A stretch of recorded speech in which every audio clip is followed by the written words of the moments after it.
পানীয় জলের দাবিতে সড়ক অবরোধ প্রমিলা বাহিনীর। ঘটনা ৫৪ কদমতলা কুর্তি বিধানসভা কেন্দ্রের অন্তর্গত সরসপুর গ্রাম পঞ্চায়েতের ৩ নং ওয়ার্ডের বয়েজ হোস্টেল রোড এলাকার প্রমিলা বাহিনী এই দিন সকাল থেকে কদমতলা মহেশপুর সড়ক অবরোধে সামিল হয়।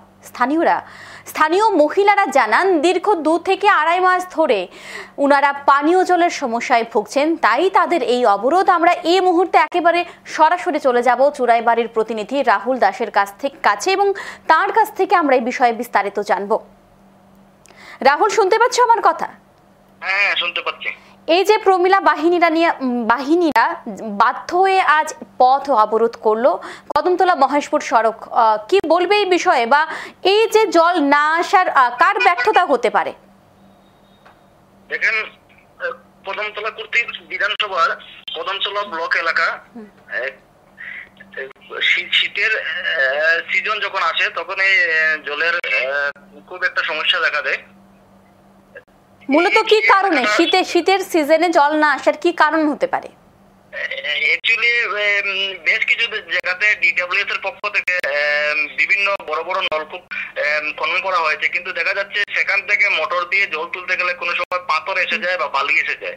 কিন্তু এগুলি মেনটেন্যান্সের জন্য ডিডব্লিউএস দপ্তরের পক্ষ থেকে কদমতলা ব্লক এলাকার জন্য একটা এজেন্সি কন্ট্রাক্টরের মাধ্যমে দেওয়া হয়েছে। কন্ট্রাক্টরের নাম হচ্ছে নীতিশ নাথ।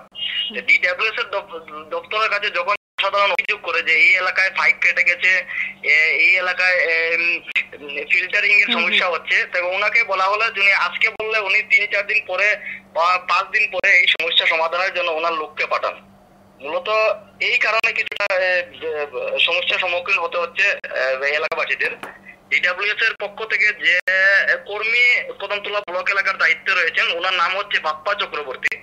উনি সর্বদাই চেষ্টা করেন এলাকার যাতে জলের সমস্যা থাকে না, কিন্তু উনি আজকে আমাদের জানান যে উনি বলেছেন যে কন্ট্রাক্টরকে যে এই এলাকায় বেশ কিছু যাবত পাইপ ফেটে যাওয়ার কারণে, তাছাড়া ফিল্টারিং ভালোভাবে হচ্ছে না, এটা তুমি খুব দ্রুতভাবে দেখে যাও, কিন্তু উনি কর্ণপাত করেননি। সেজন্য আজ এই উনার এই অবহেলার দরুন এই আজকের এই পথ অবরোধটা সংঘটিত হয়েছে। উনি এখন পর্যন্ত ওইখানে পরিস্থিতি কি? এখন পরিস্থিতি স্বাভাবিক হয়েছে। কন্ট্রাক্টর যিনি নীতিশ নাথ কন্ট্রাক্টর, উনি ওনার কর্মীদের পাঠিয়েছেন ঘটনাস্থলে। তাছাড়া গ্রামবাসীদের আশ্বাস দেওয়ার পরই পরিস্থিতি স্বাভাবিক হয়েছে। হ্যাঁ, পরিস্থিতি স্বাভাবিক হয়েছে। পুনরায় যে কারণে এই এলাকায় জল সরবরাহ হচ্ছে না, মূলত কারণ হচ্ছে পাইপ কেটে বেশ কতদিন যাবৎ পাইপ কেটে আছে। তাছাড়া ফিল্টারিং এর সমস্যা হচ্ছে। মোটর দিয়ে যখন জল তোলা হয় পাথর আর বালু এসে যায়, সেটা যদি ফিল্টারিং খুব ভালোভাবে হতো তাহলে এই সমস্যা হতো না। অসংখ্য ধন্যবাদ। এই অবরোধের খবর পেয়ে কদমতলা ব্লকের পঞ্চায়েত সমিতির চেয়ারম্যান, স্থানীয় গ্রাম প্রধান, উপপ্রধান সহ সকলকে ওনারা অবগত করেছেন গ্রামের মহিলারা, এবং তার পাশাপাশি আজ কিন্তু সেখানে উপস্থিত হয়েছেন বেশ কিছু নেতৃত্ব, এবং তাদের আশ্বাস পেয়েই তারা পরিস্থিতি এখন স্বাভাবিক রয়েছে এখানে, এবং তারা তাদের অবরোধ উঠে নিয়েছে। এখন আমরা গ্রামবাসীদের কি বক্তব্য আমরা শুনে নেব।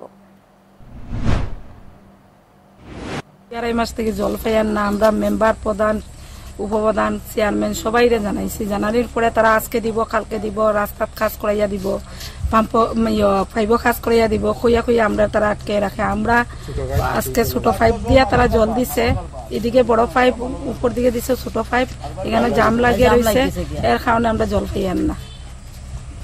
কটা থেকে অবরোধ করলেন? আমরা 6:30 উঠে অবরোধ করছি রাস্তা। 6:30 সরসপুর 3 নম্বর হয়। আপনার এখানে পাম্প একটা দিলাম, তো আমরা সরসপুরের জল নিয়ে কদমতলা সব খাইতেছে, তারা মিলিয়ে আরামদারে তারা দেখে না, গুরুত্বও করে না, গোনা তো দোনে না তারা।